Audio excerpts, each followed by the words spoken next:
สบายดีทุกคนคลิปนี้ก็จะมาสอนวิธีการเติมเกมฟรีไฟร์โดยบัตรโทรศัพท์หรือว่าโดยบัตรเติมเงินบ่ว่าจะเป็นเบอร์ลักเก่าลักเจ็ดลักหาก็สามารถเติมได้เลยจากคลิปที่แล้วที่ได้เฮ็ดคลิปสอนไปหลายคนหลายคอมเมนต์ก็คอมเมนต์มาว่าเติมบ่ทันได้ซึ่งในคลิปนี้ก็จะมาสอนแบบละเอียดอีกเทื่อนึงถ้าเบิ่งคลิปนี้จบสามารถเติมได้แน่นอนจะเป็นแบบใดเฮามาเบิ่งวิธีการเติมกันเลยก่อนเข้าเบิ่งคลิปอย่าลืมกดติดตามเพื่อเป็นกำลังใจและบ่พลาดคลิปใหม่ๆที่จะอัปเดตได้ทุกคนแล้วเฮามาเริ่มวิธีการเติมกันเลยโดยขั้นตอนทำอิฐแมนให้ทุกคนเติมเงินเขามาที่เบอร์ของเฮาก่อนเลยทุกคนซึ่งในตอนนี้ก็เติมเงินเขาไปที่เบอร์แล้วเนาะซึ่งจะมากวดเบิ่งยอดเงินก่อนรอท่าเข้าหนึ่งเด้อทุกคน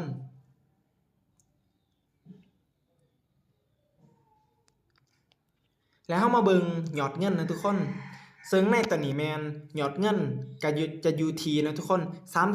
36,800 เนาะทุกคน800กีบเนาะซึ่งขั้นตอนต่อไปเมื่อเฮาทำการเติมเงินเข้าไปที่เบอร์แล้วนะทุกคนซึ่งเฮาจะมาเบิ่งวิธีการเติมเกม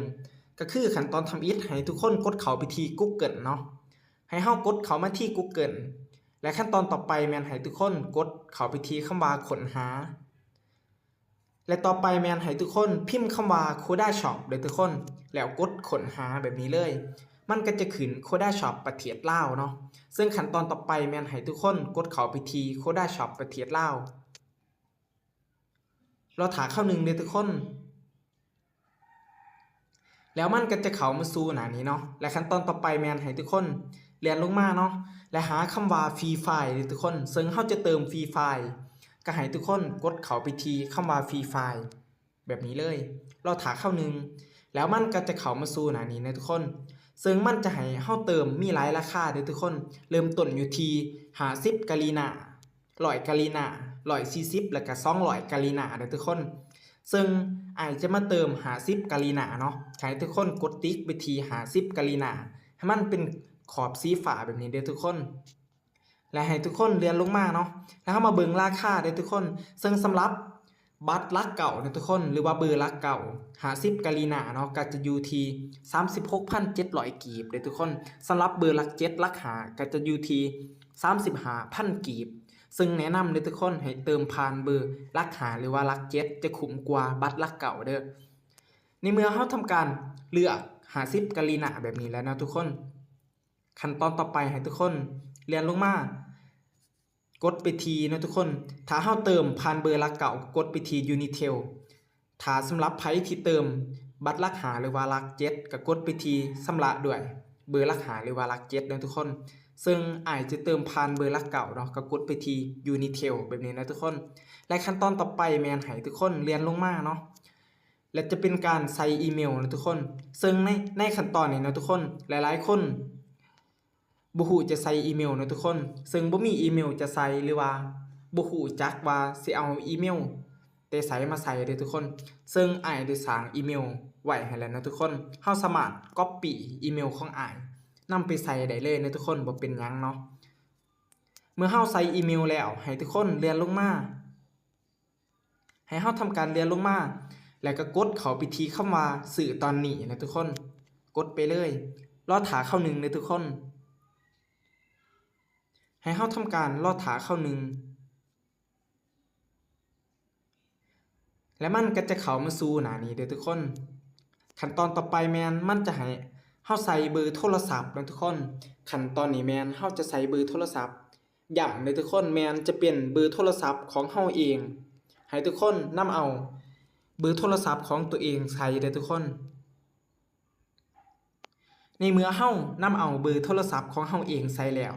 ให้ทุกคนกดเข้าไปที่คำว่าสืบต่อได้เลยเนาะรอถาเข้าหนึ่งมันจะส่งรหัส OTP มาให้เด้อทุกคนเฮาก็ทำการเบิ่งรหัส OTP เนาะที่มันส่งมาให้เด้อทุกคนนำไปใส่เลยเนาะในเมื่อเฮาใส่แล้วเฮาก็รอถาเข้าหนึ่งเด้อทุกคนและเมื่อมันเข้ามาสู่หน้านี้แล้วเด้อทุกคนซึ่งขั้นตอนต่อไปแม่นให้ทุกคนกดออกได้เลยเนาะให้เฮาทำการกดออกได้เลยและขั้นตอนต่อไปแม่นให้ทุกคนกดเข้ามาเบิ่งที่ข้อความเด้อทุกคนซึ่งมันจะส่งรหัสคูปองฟรีไฟล์ให้นะทุกคน ซึ่งเฮาเห็นแล้วนะทุกคนขั้นตอนต่อไปแม่นเฮากดกลับก่อนเนาะและเข้ามาที่ Google นะทุกคนกดเข้ามาที่ Google และพิมพ์คำว่าเติมเกมทุกคนพิมพ์เป็นภาษาไทยก็ได้เนาะให้เฮาทำการพิมพ์คำว่าเติมเกม Free Fire ในเมื่อเฮาพิมพ์คำว่าเติมเกม Free Fire แล้วมันก็จะเข้าหน้าทำอิฐเนาะที่เขียนว่าเติมเกมให้ทุกคนกดเข้าไปเลย